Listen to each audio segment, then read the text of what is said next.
అంతా కుశలమేనా? Welcome to the Telugu food. మన తెలుగింటి రుచులు నేర్చుకోవడానికి సబ్స్క్రైబ్ అయిపోండి ద తెలుగు ఫుడ్. ఎన్నెన్నో మంచి మంచి రెసిపీస్తో మీ ముందుకు వచ్చేస్తున్నాను. అండ్ ఈరోజు నేను చేయబోయే రెసిపీ ఏంటంటే దొండకాయ బరడా. దానికి కావాల్సిన పదార్థాలు ఇవి. వెంటనే స్క్రీన్ షాట్ తీసుకోండి, మీకు యూస్ఫుల్గా ఉంటుంది. ముందు కడాయిలో నూనె వేసేసి, ఇంత పావడి నూనె కూడా కాదు, నేను అరపావు తీసుకున్నా, అంత నూనె వేసేసి అది మంచిగా వేడైన తర్వాత పోని పెట్టేసుకోవడమే. ఆవాలు, జీలకర్ర, మినపప్పు, శనగపప్పు, ఉల్లిగడ్డలు, కొత్తిమీర అండ్ ఇవన్నీ వేసిన తర్వాత ఖచ్చితంగా నేను మూత పెట్టేస్తా. ఎందుకంటే మసాలా అందులోనే పోనీ అయిందనుకోండి, కళ్యామాకు వేస్తాం కదా, స్మెల్ ఇట్లా గుప్పమని పడుతుంది ఒకటేసారి, నాకు అది ఇష్టం, దానికోసం క్లోజ్ చేస్తాను. అల్లం వెల్లుల్లి పేస్ట్ వేసేసి మంచిగా కలిపి ఒక 1-2 మినిట్స్ అట్లనే అవి గోలించిన తదుపరి పచ్చిమిరపకాయలు వేసి చక్కగా కలిపేసి దొండకాయలని వేసేయడం. ఇందాక కట్ చేసుకొని పెట్టుకున్నవి దొండకాయలని కూడా చక్కగా కలిపేసి అవి కాస్త మనకి గోలా అనిపించిన తర్వాత పసుపు, స్పైసెస్ అన్నీ పసుపు వేసేసుకొని కారం, ఉప్పు వేసుకొని మంచిగా కలుపుకోవడమే. అండ్ ఇది కలుపుకున్న తర్వాత ఏం చేస్తాం, వాటర్ పోసి కాసేపు దాన్ని ఉడకనిస్తాం.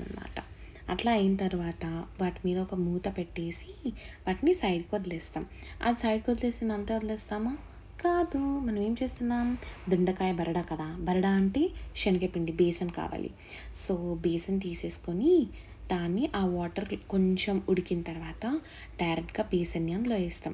ఇక్కడ నుంచి మన టాస్క్ మొదలవుతుంది. చూడండి, నేను శనగపిండి తీసేసుకొని మొత్తం దాంట్లో వేసేసానా, ఇంకా మనం లంప్స్ అంటే ఉండలు కట్టకుండా, ముద్ద కట్టకుండా వాటిని కలపాలి. అదే మనకు వచ్చిన పెద్ద టాస్క్ అన్నమాట. ఇక్కడ దీంట్లో ఇంపార్టెంట్ ఏంటి, తిప్పుతూనే ఉండాలి, తిరుగుతూనే ఉండాలి, తిరుగుతూనే ఉండాలి చెయ్యి అనేది. అలా మంచిగా ఎలాంటి ఉండలు లేకుండా కలిపేసిన తర్వాత మనకి కర్రీ అయినాక ఎండింగ్లో ధనియాల పొడి వేసేసి, కొబ్బరి పొడి వేసేసి ఇంకా అయిపోతుంది అన్న స్టేజ్లోనే కదా ఇవన్నీ వేసేది.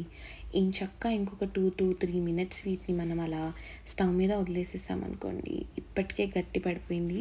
మరీ మెత్తగా అవ్వకముందే దాన్ని సైడ్కి తీసి పెట్టేసుకొని ఒక గిన్నెలోకి ట్రాన్స్ఫర్ చేసుకొని దీంతో పాటు చూడండి ఏమేమి తిందామో ఇవాళ.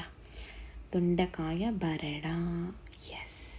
దాంతోపాటు ఏమేమి సర్వ్ చేసుకుంటున్నా అంటే అన్నం ఉంటుంది, ఆవకాయ కూడా ఉంటుంది, అండ్ పెరుగు, బిల్లప్ప.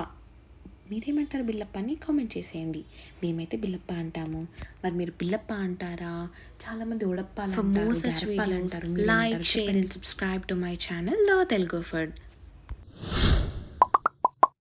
ఈ రెసిపీని ట్రై చేసి మీ దొండకాయ బరడా ఎలా వచ్చేసిందో నాకు కామెంట్ సెక్షన్లో చెప్పేసేయండి. అంతవరకు have a tasty food my foodies.